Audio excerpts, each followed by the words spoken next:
Characterize, just your 3-year journey in South Carolina. It was great, man. Went through a lot, as you know. Started off a little rough, a little rocky top, but I beat a lot of odds, and at the end of the day, I'm happy with, the ending. Is that something you really started to appreciate near the end? Oh yeah, going through the adversity I went through, yeah, man. Showed that I have strength and I can handle anything that comes my way. What was the main factor in deciding to come on out early? Basically, I started my 2 years. I played 3. I have a lot of successful teammates that was with me that are currently in the NFL doing very well. So I was just confident in my ability, and I just felt like it was time for me to make that next step. There were 4 of you guys in the same class. I mean, did you talk a whole lot amongst each other? Yeah, we talked about it. Yeah, me, Kelsey, JD, and Bruce. We talked about it a lot, and we just all felt that we was ready. We had the highest ranking finish ever in South Carolina. We felt like we did a lot for the school, and we wanted to, complete our dream. Were the coaches pretty supportive of all you guys leading you for? Coach Spray has always been supportive. He feels like, if you have a first, second round, third round grade, then, you should, take your steps and, definitely consider going. But if you're not a guy that, is up there in those type of rounds, then maybe you should consider staying. What was the grade you received? Say that again? What kind of feedback have you been getting as far as, where you might go in the draft? Second, third round, yeah. But, I'm not paying attention to that. You can go 7th round, you can go 1st round. It's all on how you come out here and perform. How tired did you and the rest of the defense get of hearing the defense being described as, Clowney and then everybody else? I mean, after him being there for the first 2 years, then, you kind of get used to it. But, that's just the media, the scouts come out and, he brings the scouts, so you gotta show out, open up eyes and, bring your name out a little bit more. So it was a great opportunity being on the same team as him. It didn't get under your skin at all? You didn't feel like you were getting over a bug because of all the attention he was getting? I mean, hey, he's a freak, He's like LeBron of football right now, so of course he's going to get that type of attention. But, the most respect that I got was from my opponents, and that's all I can ask for at the end of the day. Victor, how would you describe your style of play? Very physical, smart, know the knowledge of the game, preparation, put the extra hours in before the week, a lot of film work, good tackler, and just going to be in the wide receiver's face all the time. Who's the best receiver you saw in the SEC? Best receiver I saw in the SEC, other than Alshon Jeffrey? Yeah. I would have to say that I played against maybe Justin Hunter and Derek Rogers. Where does Sam Watkins rank in that? He was number 1. But we didn't get a chance. They didn't make me follow him around. As you know, we beat those guys 5 times in a row, so we didn't have to put me on him specifically the whole game. We gave our other corners a chance to, shine as well. Even after you guys leave South Carolina, how big a deal is that, just totally changing the title rivalry? Oh, yeah, I can go back to the guys that was there before me, like, hey, y'all started it, but, hey, we had the highest finish ever. So, it's bragging rights. In my senior class right now, we have the most wins coming out as seniors. So, I mean, it's great knowing that you went there and made a change. Victor, you went to 4 different high schools, is that right? What was that journey like, and what made you bounce around from school to school? It was difficult, but I had a very strong mom. And I was going from family situations. I had a single parent, so I had to do some moving around a little bit. Some was academic, some was the environments that I was in, and also some was just the academics of the schools. So my mom finally found the right fit for me in Darlington. Which 4 high schools were you at? I went to Butler High School in Charlotte. I went to Timmonsville High School in South Carolina. I went to Independence High School, and I went to Darlington High School. What happened with Independence? What specifically made you leave them? I would say that I was starting to get caught up in Charlotte's environment. I had a smart mom. So in order for me to, make it to where I'm at now, she got me up out of there. Describe that. I'm from Charlotte. Yeah. Describe that. It was tough. I started hanging around the wrong crowd, started doing some of the wrong things, and I just had a mom who wasn't going to have it. She wanted more for her children, so she got me up out of there. Some people have expressed concern that you talk a lot of trash on the field. Do you feel like that's part of your game or like a problem at all? Oh no, I wouldn't even say that I talk trash. I'm an exciting guy. But I would just say if someone comes out of their mouth to me, then they're going to hit me for the rest of the game. Do you remember the game against Mizzou? You guys won this year. Missouri? You stood by the locker room and you shook everybody's hand. Yeah, that's the type of guy I am. Do you feel like people, don't know that about you? Yeah, they overlook all that. I mean, my reputation is my reputation. I'm just here to prove people wrong. And, that's what I have to do right now. Hopefully when people meet me in person, they'll see what type of person I am. How tough was it to do that? I mean, you guys were all celebrating and it was a huge victory, but you were able to stay there and you wanted to congratulate Well, I those met guys. some of the guys before, and I know how hard it is because we lost a game like that to Tennessee the week before.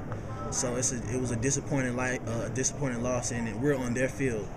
So after that type of loss, it's kind of tough seeing a team celebrate like that on your field. So don't get me wrong. Now I had my times where I went and celebrated with my team right after. So it was just a great experience.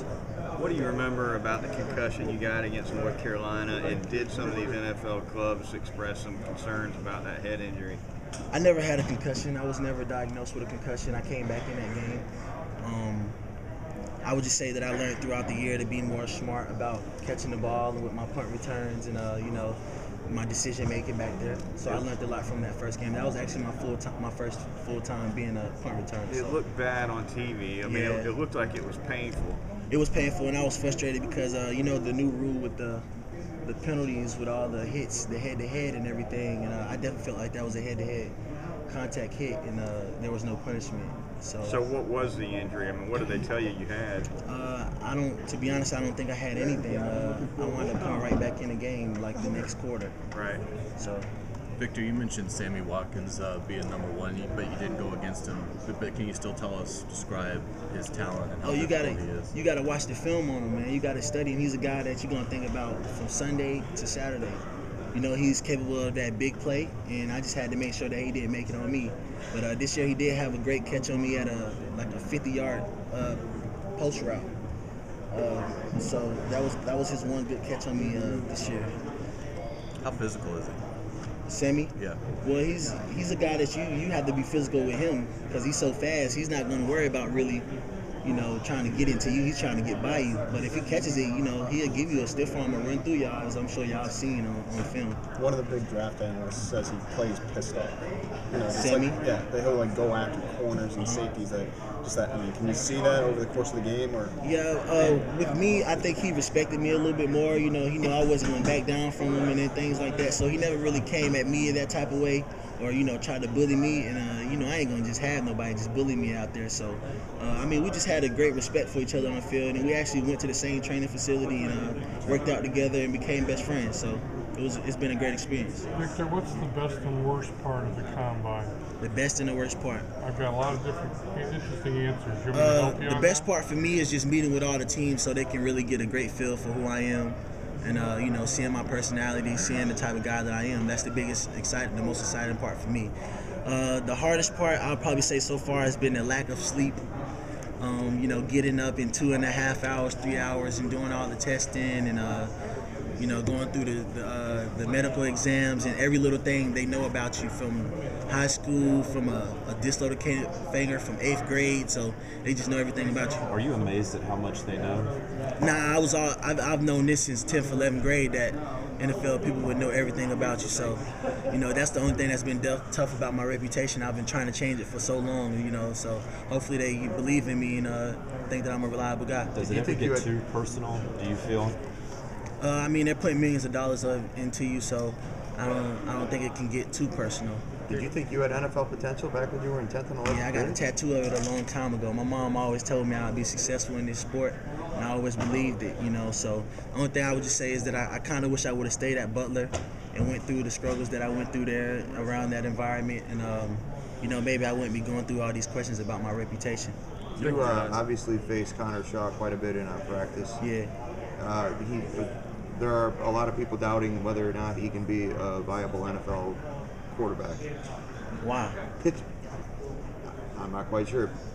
Pitch your guy as an NFL One of the quarterback. toughest quarterback in the SEC. Plays through every injury you can possibly think of. He can run the ball. He's a dual quarterback, but he can also throw the ball. He's a winner. And at the end of the day, isn't that what quarterbacks are about? Isn't that what you want as a quarterback, a winner? He's not a guy who's going to be rah-rah, but when he does speak, it's going to mean a lot.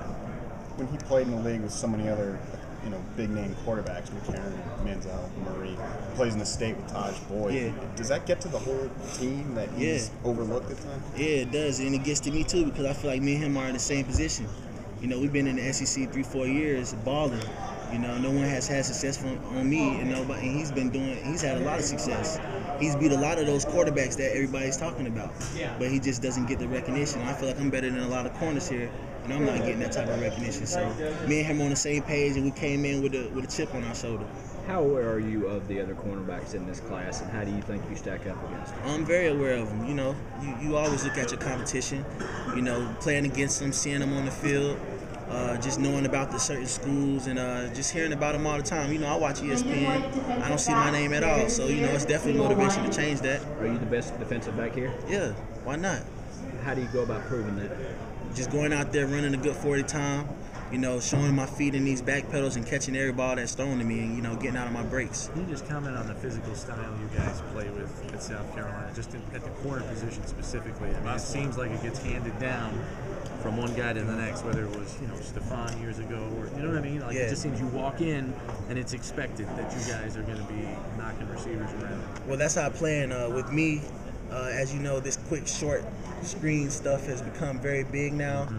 So with me, I just let them know that wide receiver that's coming to block me ain't no avoiding me. They ain't no cutting.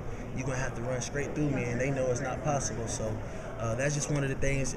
And as a corner, man, when a wide receiver has to think about what he's going to do on the line, that gives your defensive line an extra second to get to the quarterback. So it's definitely effective when you're a physical corner. So you like it that, it's almost expected of South Carolina corners. Oh, yeah. I mean, whether it was Stephon before you know what I mean? Like, it just seems like each guy that comes in after, it just seems like it's expected now. It's producing. So you don't want to change it. It's producing.